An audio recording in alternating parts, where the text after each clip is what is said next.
আগামী তুই একদম মেরে ফেলবো।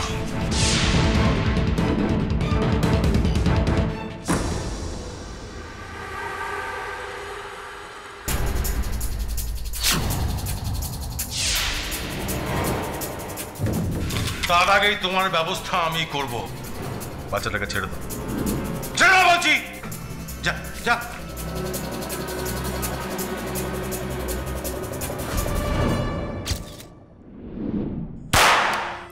তো এক পাও নড়বে না। এই বিল্ডিং চারিদিক থেকে পুলিশে ঘিরে নিয়েছে। সরবিলু,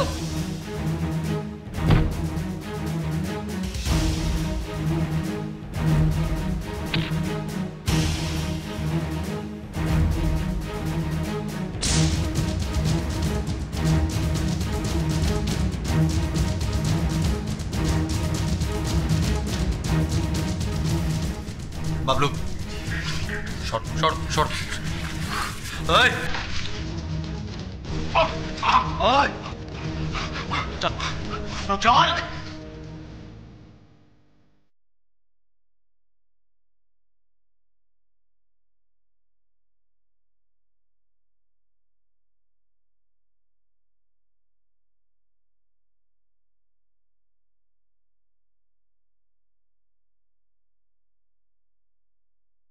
আবারও সাহস এবং বুদ্ধির পরিচয় রাখলো পাণ্ডব গোয়েন্দা।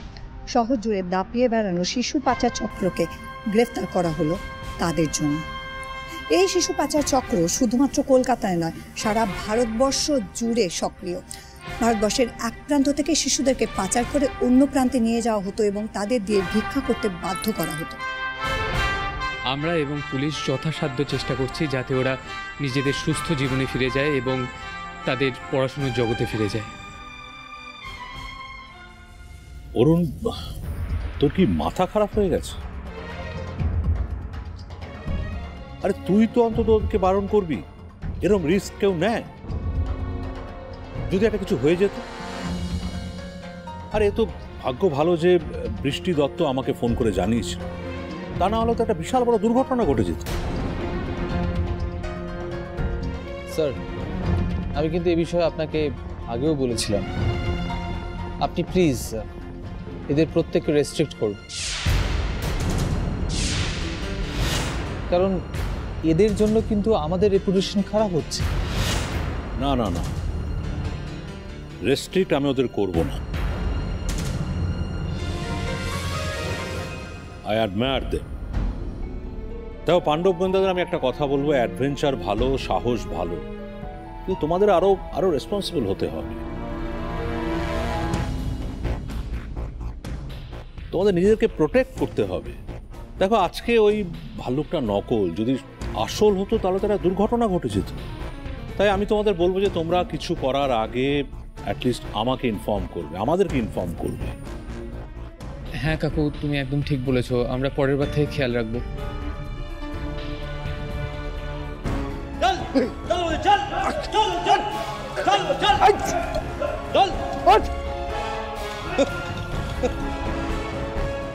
কি হবে? হ্যাঁ কি হবে? আমাদের ধরে কিচ্ছু করতে পারবেন না। ওদের বস ঠিক সবাইকে আমাদের ছাড়িয়ে দিয়ে আসবে, তখন তখন সব সব বেরো দাঁড়িয়ে দাঁড়িয়ে দেখবে দেখবে।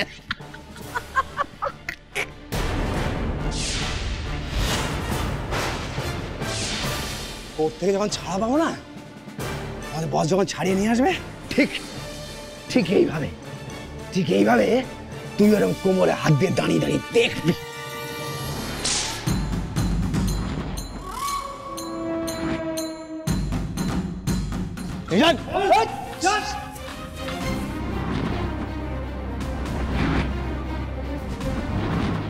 কাকু এই লোকটা যদি সত্যি কথা বলে থাকে তার মানে ওই লোকটা ভাল্লুকের পোশাক পরে আমাদের উপর নজর রাখছিল না, রাখছিল ওদের বস। আর আমাদের উপর যখন আড়াল থেকে ওরা নজর রাখছিল, ওরা বুঝতে পেরেছিল যে রতন সিংয়ের পেট থেকে আমরা কিছু না কিছু বার করে নেবই। আর সেই জন্যই আমরা যখন রতন সিংকে একা ছেড়ে গেলাম, ওরা রতন সিংকে শেষ করে দেয়। তার মানে এটাই ছিল রতন সিংয়ের শাস্তি। কিন্তু ওদের বস এখানে আমাদের উপরে নজর রাখছিল কেন? সেটা প্রশ্ন নয়, প্রশ্নটা হলো কে এই বস?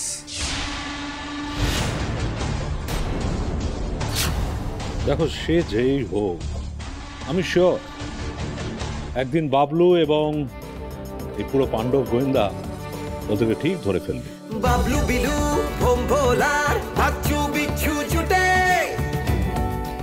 আমার কাজ শেষ, তোমাকে বাড়িতে ড্রপ করে দিই বিলু। না, থ্যাংক ইউ। এই তোমরা সবাই বাচ্চারা এসো আমার সঙ্গে, এসো, চল, এসো এসো এসো এসো, সবাই এসো। অ্যাডভেঞ্চারে সবার আগে পাণ্ডব গোয়েন্দা, পাণ্ডব গোয়েন্দা। থ্যাংক ইউ দাদা। পাণ্ডব গোয়েন্দা, পাণ্ডব গোয়েন্দা। I'm really proud of you all. তোরা দারুণ সাহসের কাজ করেছিস। সবাই শোনো না, একটা কথা বলি। বাড়ি থেকে আসার সময় না ঠিকঠাক ডিনারটা কমপ্লিট করে আসিনি, তাই না কিরকম এবার একটা সত্যিই খুব খিদে খিদে পাচ্ছে। তোরা কে কে আসবি হয় না আমার সঙ্গে আমার গাড়িতে? আপনি চিন্তা করবেন না, আমি ওদের ড্রপ করে দেবো, আপনি এগোন।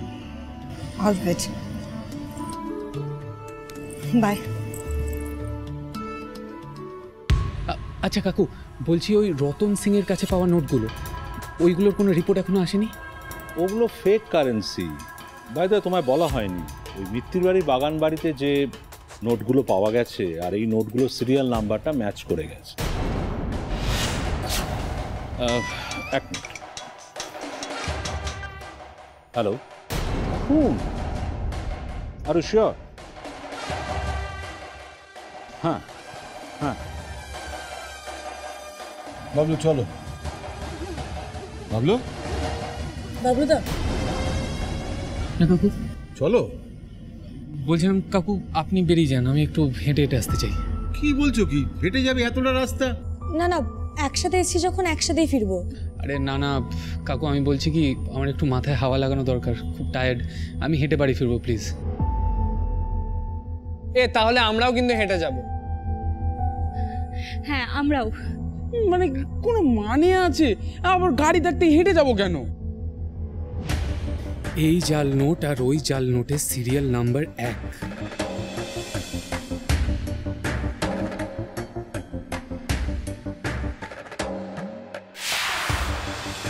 আমাকে খুঁজছে এদের মালিক, তার মানে কি মালিকও এক? এমএম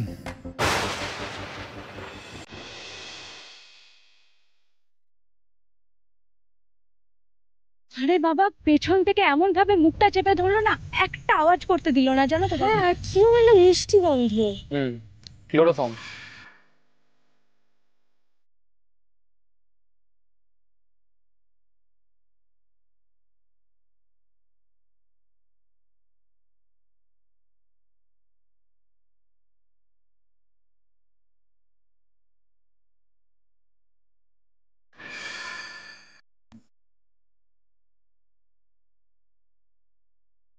তবে যাই বলো, কাকুকে কিন্তু আজকে আমাদের জন্য মানে শুধু শুধু ঝামেলায় পড়তে হলো।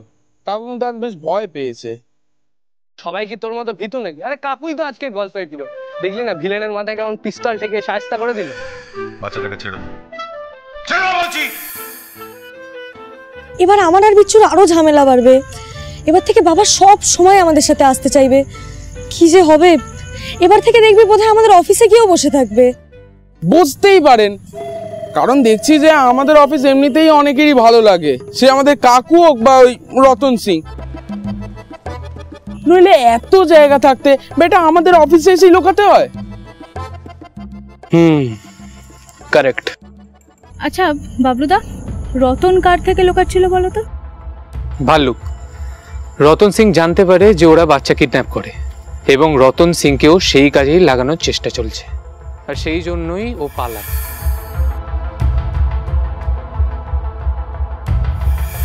আর ওর পালানোর ফলেই ওকে খুন করা হয়।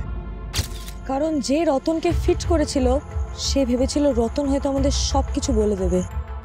আর শুধু তাই নয়, সে ভেবেছিল রতনকে মেরে আমাদেরও ফাঁসাবে, আর সেই জন্যই ওই কাঠটা ওর বুকের ওপর ফেলে যায়। কাঠটা তো আমরা পাই, কিন্তু আমরা ফাঁসলাম না। আর ওই কার্ডটা ধরেই আমরা পাজল সলভ করলাম। যাক, তাহলে ভম্বল কুমারের কাছে আবার সব স্পষ্ট। না, ওই ভাল্লুকটা তাহলে কে সাজতো? আরে আমি সবই বুঝতেই পেরেছিলাম, আমি শুধু জাস্ট টেস্ট করে দেখছিলাম যে তোমরা সবাই ব্যাপারটা ক্লিয়ার করতে পেরেছো কিনা। আচ্ছা বাবলুদা, তুমি আগেই বুঝে গেছিলে না যে ভাল্লুকটা নকল? আর এটাও বুঝেছিলাম যে এই ভাল্লুকের অনেক কুকীর্তি আছে, সবকটাই বাচ্চা রিলেটেড। রতন সিং আমাদের মিথ্যে কথা বলেনি। কিন্তু এটা তুই কি করে বুঝলি? বাচ্চাদের ভাল্লুক আগে চোখে পড়ে, ওরা দেখে এগিয়ে যায়, আর সেটারই সুযোগ নিয়ে ওরা এই কুকীর্তিগুলো করে। কিন্তু একটা জিনিস আমার মাথায় ঢুকছে না, যে who is the mastermind behind this? কিংটা কে? বস। বস তো বুঝলাম, কিন্তু এই গুলামের কিংটা কে? হু ইজ দিস বস? ওদের বস ঠিক সবাইকে আমাদের ছাড়িয়ে দিয়ে আসবে, তখন তখন সব সব বেরো দাঁড়িয়ে দাঁড়িয়ে দেখবে দেখবে।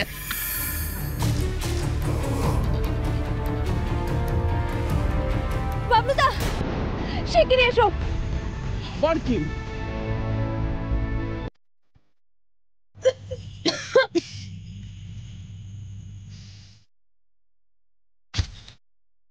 এমেন,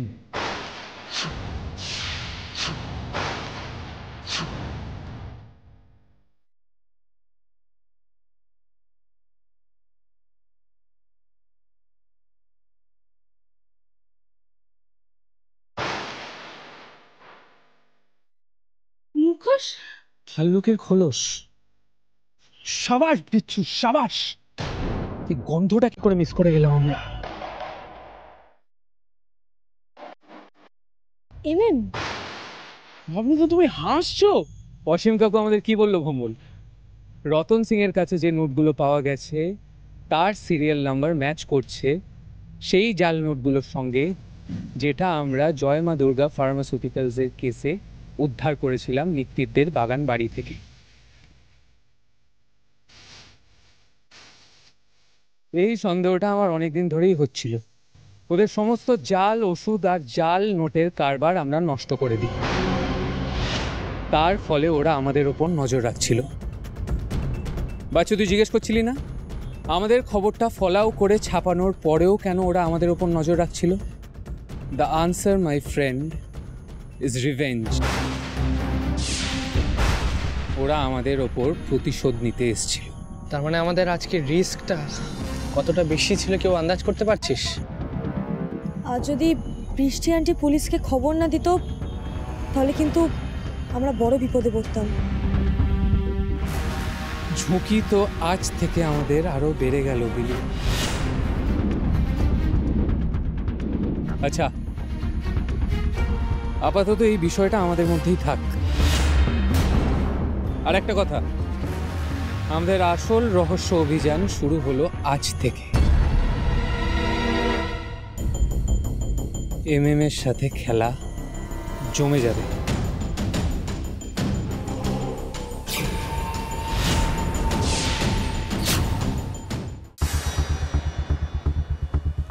নজর রাখছিল আমাদের ওপর, ছদ্মবেশে আমাদের ওপর নজর রাখছিল।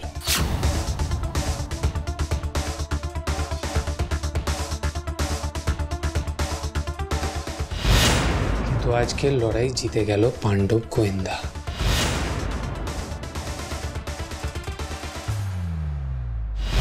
আর এমএম এর সাথে লড়াই আজ থেকে শুরু হলো।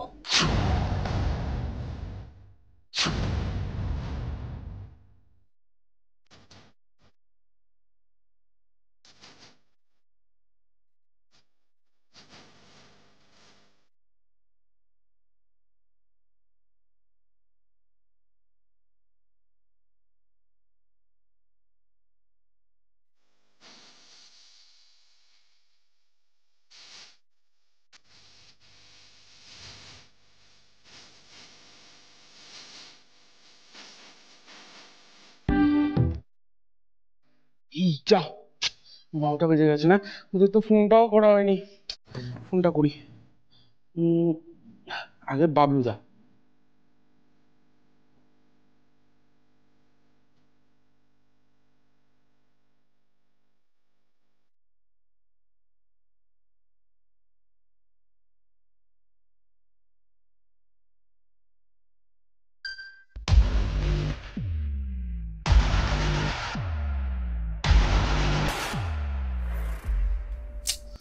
এবার তাহলে কাকে ফোনটা করি?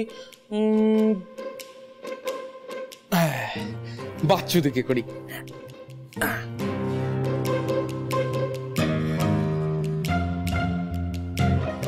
হ্যাঁ বাচ্চুদের শোনো। প্লিজ, আমি ঘুমাচ্ছি, কাল ভোরে আবার পল্লবপুর বেরোতে হবে। বাবা যা বাবা, এবার আবার সেই ওই নট্টর মেয়ে, বাজে মেয়ে, ওই বিচ্ছুটাকে ফোনটা করতে হবে। কি আর করবো, করি।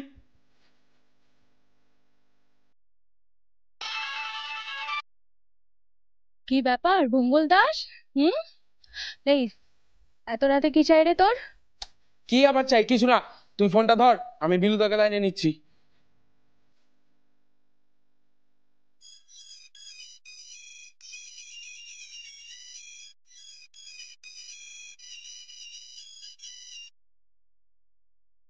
কি ব্যাপার বললা, কি চাই এত রাতে তোর? আরে হঠাৎ মনে পড়লো একটা কথা বলার ছিল, কিন্তু ফোনটা আসলে করা হয়নি। কি কথা?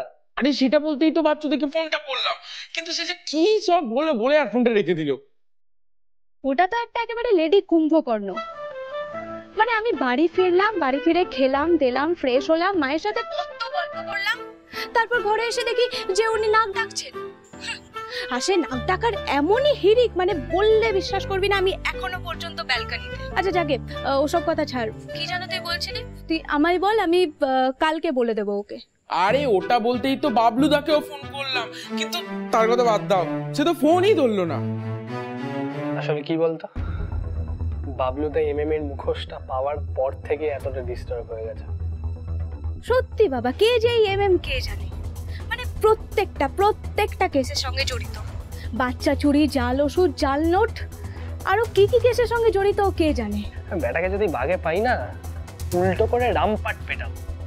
বাবলুদা না এই জন্যই ডিস্টার্ব হয়ে আছে।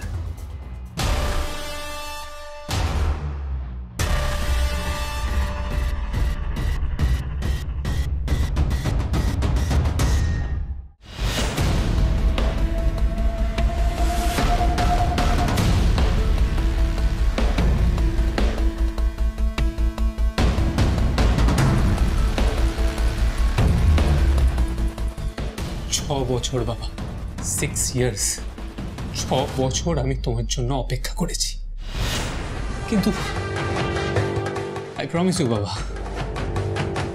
তোমাকে আমি খুঁজে বের করবই,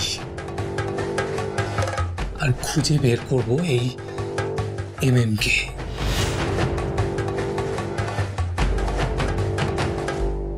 আরে আমি তো যেটা বলার জন্য ফোন করলাম সেটাই তো তোমাদেরকে বলা হলো না। আরে তুই কি বলার জন্য ফোন করেছিলি সেটা তো বল। আরে বাবা, তখন থেকে বলছিস একটা কথা বলবো, কি কথা সেটা তো বলবি। এবার বলছি শোনো, আমাদের গোয়েন্দাগিরির গল্প শুনে মা হেব্বি মজা পেয়েছে, আর বাবা তো দোকানে বসে আমাদের পাণ্ডব গোয়েন্দা যা চর্চা করছে না। আরে তুই কি এটা বলার জন্য ফোন করেছিলি এত রাতে? এটাই তোর আসল কথা নাকি? আরে না না, এটা আসল কথা না, আসল কথাটা বলছি শোনো। আমার মা আসলে তোমাদের সবাইকে কাল সকালবেলা ব্রেকফাস্টে একটু ইনভাইট করেছে, আসলে যে একটু সেলিব্রেট করবো সবাই মিলে। দারুণ। এই কথাটা তুই এখন বলছিস? কিরকম অসভ্য ভাবতো তুই। তোকে যদি এই খাবার কথাটা কেউ লাস্টে বলতো তখন তুই কি করতিস বল? আরে আগেই বলতাম, আসলে কি হয়েছে বলতো, মুখের আইসক্রিমটা তো শেষই হতে যাচ্ছিল না, ওই জন্য বলিনি। বল সত্যি ভম্বল। আচ্ছা ঠিক আছে, আমাদের তাহলে কালকে সকালবেলায় আমাদের বাড়িতে ব্রেকফাস্টে দেখা হচ্ছে, ঠিক আছে? আর আমি বাবলুদাকে মেসেজ করে দিচ্ছি। তাহলে বন্ধুরা আজকের মতন গুড নাইট। তাহলে একবার হবে নাকি একসাথে? Good night. Good night. Good night.